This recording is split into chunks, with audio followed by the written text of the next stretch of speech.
حاتم تائی کی بیٹی قیدی ہو کے آئی. جب اس کے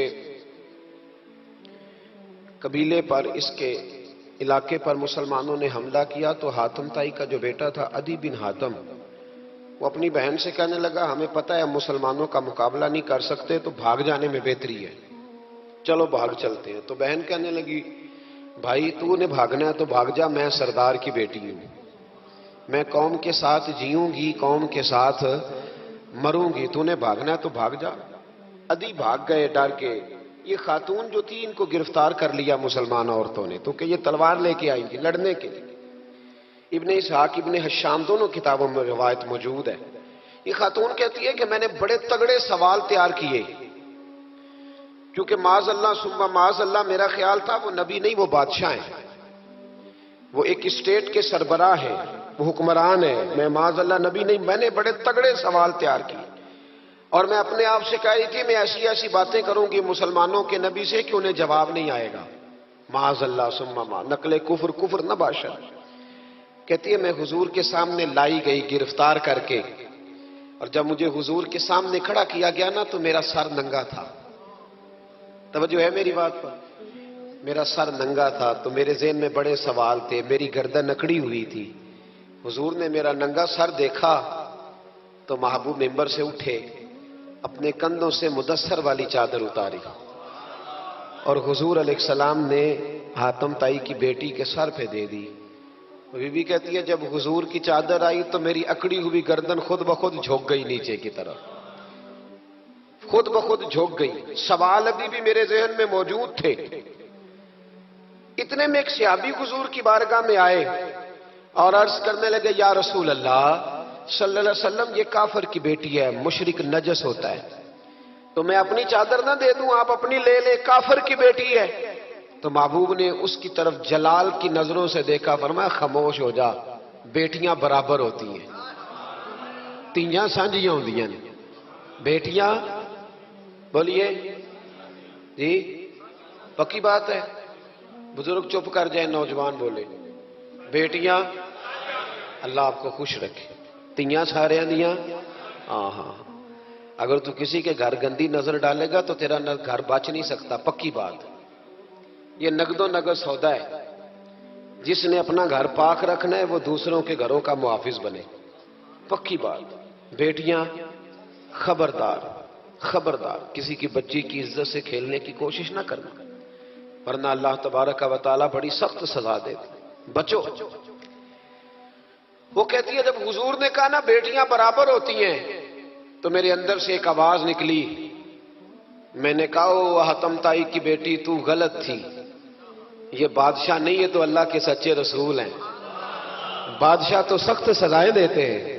کہتے ہیں حضور میرے قریب آئے اور آ کے کہنے لگے تو سردار کی بیٹی ہے، تیرے باپ میں اچھی خصلتیں پائی جاتی تھی، بتا تیرے ساتھ کیا معاملہ کروں، کیا معاملہ. یہ حضور کی پسند ہے، کیا معاملہ کروں. تو کہنے لگی میں چاہتی ہوں مجھے آزاد کر دے.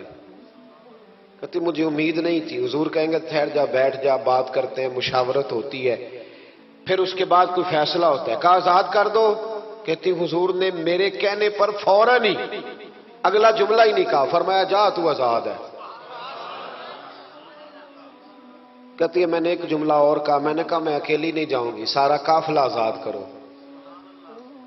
اب تنگی یہ داماں پہ نہ جا، اور بھی کچھ مانگ ہے آج وہ ماہل باتا، اور بھی کچھ مانگ. کہنے لگی اکیلی نہیں جاؤں گی، سارا قافلہ سارا قبیلہ آزاد ہو. حضور نے فرمایا تو پتہ نہیں کیا سوچ رہی ہے، تو جہاں آئی ہے وہاں سے خالی جاتا ہی کوئی نہیں، سارا قافلہ. حضور نے فرمایا بھی اس کے قبیلے کو کھانا بانا کھلاؤ اور سارے ہی آزاد کر دو.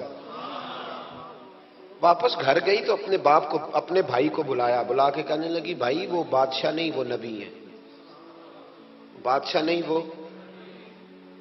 اب تو جن کو فقیر ہونا چاہیے تھا وہ بھی بادشاہ بن گئے. بادشاہ سلامت.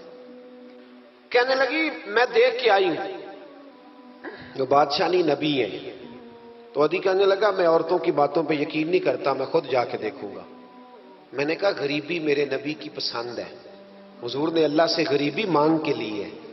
کہا یا اللہ مجھے زیادہ پیسے نہ دینا، ایک وقت کی روٹی دینا.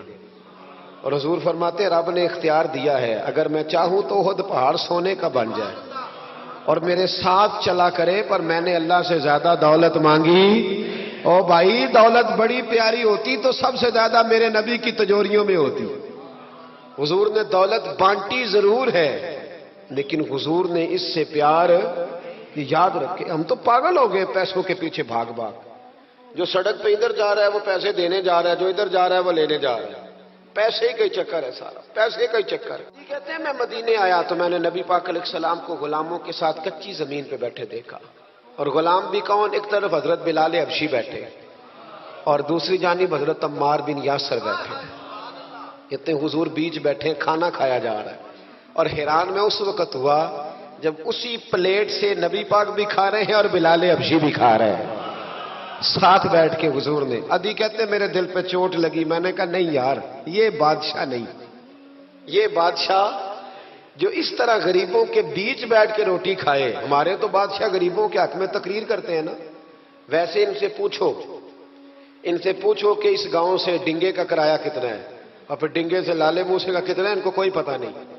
ان چودھریوں کو بچوں کو کھڑے کر کے پوچھو کبھی چنے کی دال کا بھاؤ کیا ہے، کدی آندھی ہوئے تو پتا ہوئے نا، ان کو کیا پتا؟ ان کے گھر میں تو آ جاتی ہے، اللہ جانے کہاں سے آتی ہے، ہم بدگمانی نہیں کرتے۔ لیکن حضور ایک پلیٹ میں کھانا کھا رہے ہیں۔ ادھی کہتا میں سمجھ گیا یہ بادشاہ نہیں۔ پھر میرے دل میں شیطان نے وسوسہ ڈالا، میں نے کہا مسجد کچیا ہو سکتا ہے، مکان بڑا پکا ہو، بنگلہ بڑا عالی شان ہو۔ حضور کی عادت مبارکہ تھی جب کوئی مہمان آتا تھا تو یا مسجد میں اصحاب صفہ کے ساتھ رکھتے تھے یا کسی صحابی کو دے دیتے تھے، وہ اپنے گھر لے جاتے تھے۔ ادھی کہتے ہیں میں نے جب سلام کلام کیا نا، دل میں خیال تھا کہ گھر بڑا عالی شان ہوگا، تو محبوب فرمانے لگے میرے دل میں خیال ہے، دیکھیے میرے نبی کو اللہ نے کتنا علم غیب عطا فرمایا ہے۔ کہتے ہیں میرے دل میں خیال ہے۔ مصطفیٰ کریم فرمانے لگے یار تو یہاں نہ بیٹھ، چل میں تجھے گھر لے چلتا ہوں۔ خیال آیا مسلمان نیک و بد پہچان جاتے ہیں، اور محمد آدمی کے دل کی باتیں جان جاتے ہیں صلی اللہ ہو۔ ادی بن حاتم کہتے ہیں حضور مجھے لے کے چلے، جب نبی پاک گھر کی طرف لے کے چلے تو رستے میں ایک بوڑھی اماں مل گئی، پھٹے پرانے کپڑے، کہنے لگی یا رسول اللہ میں آپ کی طرف ہی جا رہی تھی، ضروری کام ہے۔ تو حضور نے فرمایا چل تو جا رہی تھی، میں خود جو آ گیا ہوں۔ ادی کہتے ہیں چوک میں اس بوڑھی نے حضور کو کھڑا کر لیا۔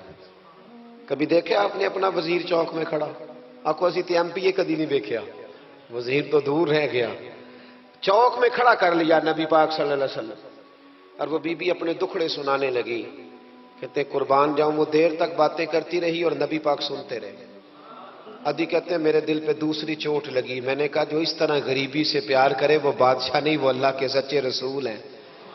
حضور مجھے گھر لے گئے، جناب سیدہ طیبہ طاہرہ حضرت عائشہ صدیقہ رضی اللہ تعالی عنہا کے حجرے میں، اور حضور جب اندر لے گئے تو ایک چٹائی پڑی ہے کھجور کی چھال کی، وہ بھی پھٹی ہے دو جگہ سے، ایک مٹکا، دو پیالے، ایک تکیہ جس میں کھجور کی چھال بھری ہوئی ہے۔ کہتے حضور مجھے لے گئے، میں نے محبوب کا وہ مکان جنت نشان، میں نے وہ مکان دیکھا جہاں حضرت جبریل حاضری دینے آیا کرتے، میں نے وہ مکان دیکھا جس کے دروازے پہ 70 ہزار فرشتے ڈیوٹی کرتے، میں نے وہ مکان دیکھا۔ کہتے میں حیران ہو گیا۔ حضور مجھے بٹھا کے گئے دوسرے کمرے میں، اور وہاں سے حضور سرکہ لائے، کھجوریں لائے، تھوڑا سا کھانا لائے، کہتے میرے سامنے رکھا۔ اب میں نے اس کھانے کی سادگی کو بھی دیکھا، لگے جو مزدور شاہ ایسا، نہ دھن نہ دولت سربراہ ایسا، فلک نشیں کا زمین پہ گھر ہے، میرا پیغمبر عظیم در ہے۔ کہتے حضور صلی اللہ علیہ وسلم نے کھانا دیا تو حضور کی وہ سادگی، ادھر دیکھیں اس بندے میں سادگی نہیں نہ ہوتی، اس میں اپنائیت نہیں ہوتی۔ آپ کو سمجھ آئے تب بھی ٹھیک ہے، نہ آئے تب بھی ٹھیک ہے، پر میں آپ کو بڑی بات سمجھا رہا ہوں، جس میں سادگی نہیں ہوتی اس میں اپنائیت، وہ تو دیکھتا ہے کہ اس کے کپڑے اس قابل ہے کہ نہیں، میرے سینے سے لگ بھی سکتا ہے کہ نہیں، اس میں اپنائیت۔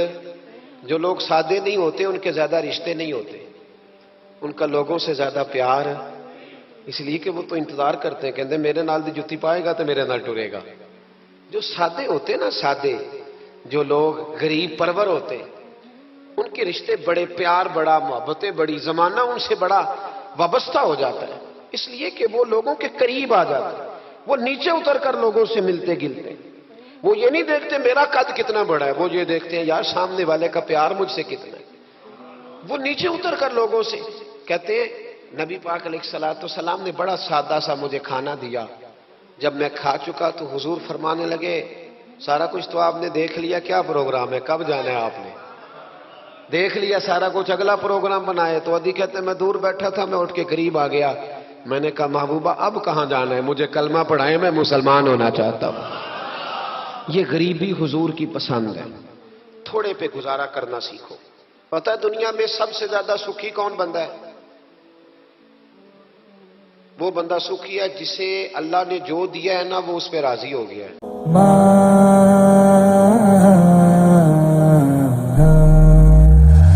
موت کی آغوش میں جب تھک سو جاتی ہے ماں، تب کہیں جا کر کے تھوڑا سا سکون پاتی ہے ماں۔